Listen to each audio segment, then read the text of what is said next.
በነገራችን ላይ ከመሳይ ጋር ያወራሽ እንጂ አንዳንዱን ነገር ሰምቻለሁ። ምኑን ነው የሰማኸው? መሳይ ደውሎ ሁሉን ነገር አሰምቶኛል። ምን ያግሪሳ እኔና አንቺ ለማጣላት ነው ያን ሁሉ ተንኮል ሲሰራ የነበረው። እውነት ግን እኔ እንደዚህ ትጠይኛለሽ ማለት ነው? ምን እያልክ ነው ተንኩዬ? ይቅርታ ሲኔማ ተቆላመጭ ደስ ይለኛል። ያው ግን ማሬ ፍቅሬ ምናምን ብትይኝ ደስ ይለኛል። ተንኩዬ በጣም እኮ ነው የማፈቅር።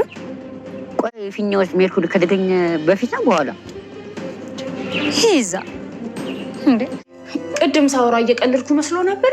እኔ የምሬ ነው። በቃ ከዚህ ቤት እኔ መሄድ እፈልጋለሁ። እድሜን በሰው ቤት ሰራተኝነት ማሳለፍ አልፈልግም። ምንም ቢሆን እኮ ሴት ልጅ ነኝ። እድሜ በሄደ ቁጥር እኔ በጣም ያሳስበኛል። አየግል በተለይ ካልሰሩበት ድንጋይ ራሱ ሽበት ያበቅላል። ተንከሲስ እንግዲህ ጽጌን የራሴ አደርጋለሁ ብሎ አጓጉል ባሰበው ሀሳብ እንግዲህ ማይሆን መንገድ ውስጥ ገብቷል። በመጨረሻም እንግዲህ ተንከሲስ ጽጌን የራሴ አደርጋለሁ እንግዲህ ገንዘብ አለኝ ሀብታም ልሆን ነው። ሀብታም መሆን አትፈልጊም ወይ? እኔ እኮ ልለወጥ ነው፣ ነገዬን እኮ ባለ ሀብት ልሆን ነው። ምክንያቱም እኔ እዚህ ውስጥ ማዕድን አለኝ፣ የተቀበረ ከወርቅ ካልማዝ የበለጠ ማዕድን አለኝ። እንዴት ነው እሱን ነገር አላመንሽም ወይ? መሳይ ያለሽ እኮ ትክክል ነው። ስለዚህ እኔ ጋር ባለ ሀብት መሆን አትፈልጊም፣ ከኔ ጋር መሆን አትቀጥም። እንዴት ነው ምንድነው ሀሳብሽ? በማለት እንግዲህ ለጽጌ ፍቅር አቅርቦላት ነበር። እሷም እንግዲህ ምንም ሳታቅማማ መሳይ ማለት እኮ በጣም የሚያስጠላኝ በጣም የሆነ አውሬ መስሎ የሚታይ ሰው ነው። አንተ እኮ ተንከስዬ የኔ ሸበላ በጣም ነው እኮ ሞድ በጣም ነው ማፈቅርህ አንተ እኮ በጣም አይ ላቭ ዩ በማለት እንግዲህ በፍቅር ቃላት ስታደርገው ነበረ። በመጨረሻም እንግዲህ ተንከስና ጽጌ ተቀጣጥረው እንግዲህ ሄዶ ነበር። እሱም እንግዲህ እንደቀላል ነገሮችን አድርጌ መልሳለሁ ብሎ ነበረ። ግን ነገርዮሹ የተገላቢጦሽ ሆኗል ማለት ነው። እሷም እንግዲህ መጀመሪያ ይሄን ነገር ስታደርግ ይሄን ማንቻስ መጠቀም አለብኝ የምችለውን ነገር ሁሉ አድርጌ ይሄን ልጅ ወይም ደግሞ ይሄንን ማዕድኑን አውጥቼ ለራሴ መጠቀም አለብኝ በማለት እንግዲህ ፊኛውን ቀዳ ለማውጣት ነው የተዘጋጀችው። በጣም በሚገርም ሁኔታ ይሄንንም ሲያደርግ እንግዲህ ተንከሲስ ያኔ እሷን ወደ ራሱ ለመሳብ እንጂ ይሄን እንደዚህ አይነት በዚህ በድፍረት ይሄን ነገር ታደርግብኛለች ብሎ አላሰበም ነበረ ማለት ነው። በመጨረሻ እሱ ብቻ ሳይሆን እንግዲህ የሚገርመው ነገር መሳይ ዝቶበት ነበረ። እንግዲህ መሳይን ለማናደድ ለማስቀናት ብሎ መጀመሪያ ተንከሲስ ባደረገው ነገር መሳይ ዝቶበት ነበረ። እኔ ቆይኔ አይደለሁም እውነትም እኔ መሳይ አይደለሁም አንተን ካልሰራለት ተቀረሁኝ እንደዚህ እንደጫወክብኝ እንዴት አቅም በላይ በማለት እንግዲህ ዝቶበት ነበረ። እንደዛ ተበተም አልቀረ። በመጨረሻም እንግዲህ ይሄው ይመስለኛል እንግዲህ በእርግጠኝነት ተንከሲስ በማያውቀው መሳይና እቺ ልጅቷ ጽጌ ተመካክረው ነው ብዬ አስባለሁኝ። በነገራችን ላይ ባይመካከሩም እሷ ለራሷ ዝታበታለች። እንደማንም ብዬ ይሄ ልጅ ብቻ ከኔ ጋር ይምጣልኝ እንጂ እኔማ ይሄን ነገር ሳላደርግ ብቀር በቃ ይሄማ በጣም ትልቅ ውድቀት ነው ስለዚህ ለኔ በማለት እንግዲህ ራሷን አሳምናው ነበረ። እንዳሳመነችው ማልቀረችም ያሰበችውን አድርጋለች ማለት ነው። ተንከሲስ እንግዲህ ጉዳት ደርሶበት ያነከሰ እየመጣ ነው። ሌላው እንግዲህ ግልሞ ነው። ግልሞ ያው በጣም ያው መጠጥና አረቂ በጣም ከማብዛቱ የተነሳ በጣም ታሞ ነበረ። ታሞ እንግዲህ ደም ሲተፋ ነበረ። ከዛም ወደ ሕክምና ወስደውት እንግዲህ ተሽሎት መጥቷል። ግን ያው እስካሁን አረቂና ጠጣ ይሄን ነገር ተብሎ ከሕክምና በማስጠንቀቂያ ነው የተሰደደው።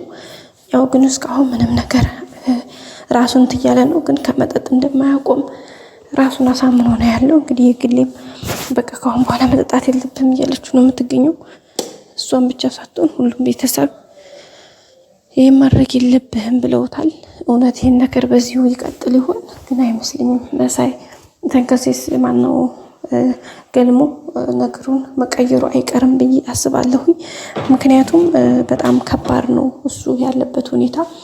ምክንያቱም በሱስ በጣም የተጠመደ ስለሆነ ለረጅም ጊዜ ስለሆነ ኢየሱስ አብሮት የቆየው። ስለዚህ ይሄን ነገር ለመተው ራሱ በጣም ነው የሚቸገረው። ምንም ጥያቄ የለውም።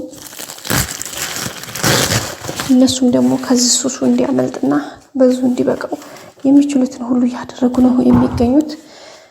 ያሁኑ እንግዲህ በጣም አስቸጋሪ ነው። በነገራችን ላይ ገልሞ ከዚህ ሱሱ ሊወጣ የሚችለውበት ነገር ዋናው ከሱ ጋር የምትሆን ሴት ያስፈልገዋል።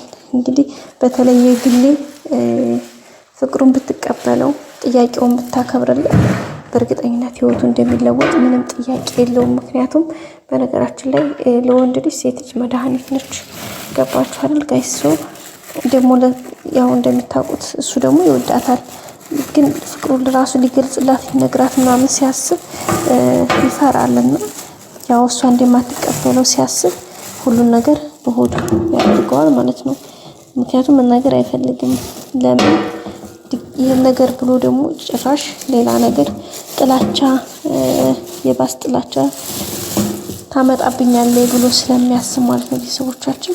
እና ያው እንግዲህ በዛሬው እንደዚህ ነው። ገልሞን በዙ ምክንያት ምናልባት ከዚህ ከሱሱ ተላቆ መልካም ጎበዝ ጠንካራ ሆኖ ህይወቱን የሚመራ በነገራችን ላይ የግሌ ራሱ እሱን እኮ አሁን ከመጠጡ እንትን ብሎ ወደ ራሱ ተመልሶ አቋሙን ይዞ ብታገኝ እኮ በእርግጠኝነት እሷ ራሱ የማትወድበት ምንም ምክንያት የላትም።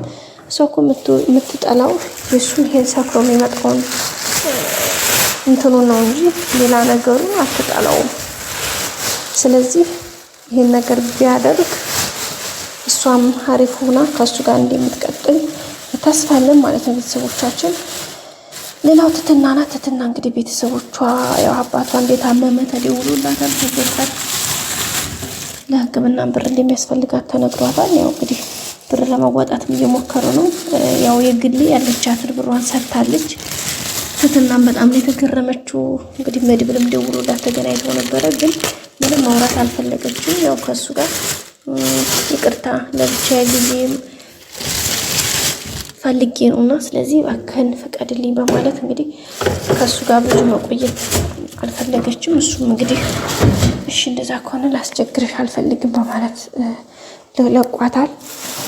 ስለዚህ አሁን ላይ ያለው ሁኔታ ይሄን ይመስላል። በቀጣይ አዲስ ነገር እስከምንገናኝ ሰላም ቆዩልኝ። ላይክ፣ ሰብስክራይብ፣ ሼር አድርጉ። እወዳችኋለሁ ቤተሰቦቼ። ባይ ባይ።